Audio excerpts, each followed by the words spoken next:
Iran के पश्चिमी border पर ड्रोन्स एक्टिव हो गए। बड़ी खबर ये देखिए, फारस की खाड़ी में ड्रोन्स की से ईरान की पेट्रोलिंग, ब्रेकिंग और शॉट दिखाइए जरा। अमेरिकी और ब्रिटिश विमानों पर रख रहे नजर, ये देखिए जरा।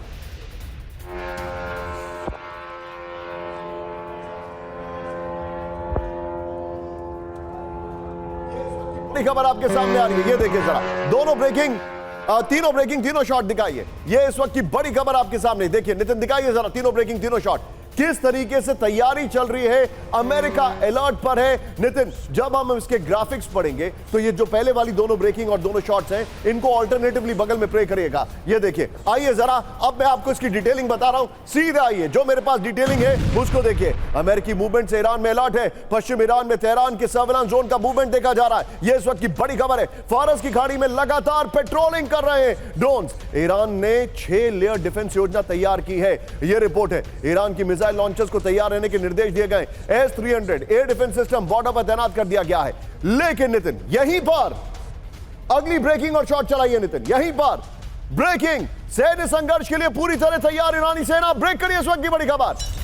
बंदर अब्बास सैन्य बेस पहुंचे ईरानी सेना के चीफ ऑफ स्टाफ। बड़ी खबर, फारस की खाड़ी में मुसावी का सेना को निर्देश। संभावित टकराव के लिए सभी तैयारियों को परखें। ब्रेकिंग और शॉट दिखाइए नितिन। यह इस वक्त की बड़ी खबर। IRGC नेवल फोर्स पर हर हालात के लिए तैयार हैं। यह इस वक्त की बड़ी खबर आपके सामने आ रही है। नितिन, 3 ब्रेकिंग 3 शॉट के लिए तैयार रहिएगा। लेकिन इस सब के बीच में एक और बड़ी खबर, फ्लोर ब्रेकिंग। आइए जरा, अगली बड़ी खबर, अमेरिकी मूवमेंट के बीच ईरान की चेतावनी। ब्रेक करिए इस वक्त की बड़ी खबर। अपने आखिरी सांस तक लड़ेगा ईरान। बड़ी खबर, ईरान के राष्ट्रपति मसूद पेजेश्कियन की वार्निंग।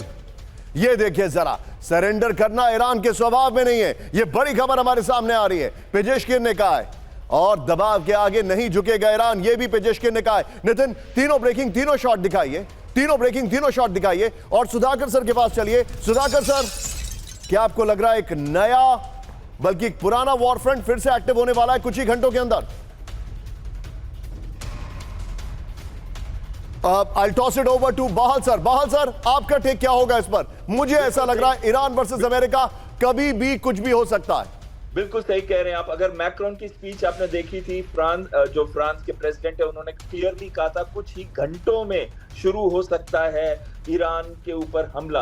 और इसकी क्लियर इंडिकेशन आ रही है अभी, जबकि दर्जनों के करीब जहाजों को डिप्लॉय किया जा रहा है मिडिल ईस्ट बेसेस के अंदर। यहां तक कि B-52 को भी डिप्लॉय किया गया और बातें चल रही हैं B-2 की डिप्लॉयमेंट की, हो सकता है डीगो गार्सिया में। लेकिन जैसे पिछला अटैक हुआ था, वो अटैक हुआ था व्हाइट मैन एयरफोर्स बेस से ही, यानी कि अमेरिका से ही, जो 11,500 किलोमीटर दूर है। और टैंकर्स का डिप्लॉयमेंट का मतलब ये है कि यहां से फाइटर्स का भी इस्तेमाल किया जा सकता है या बॉम्बर का इस्तेमाल किया जाएगा।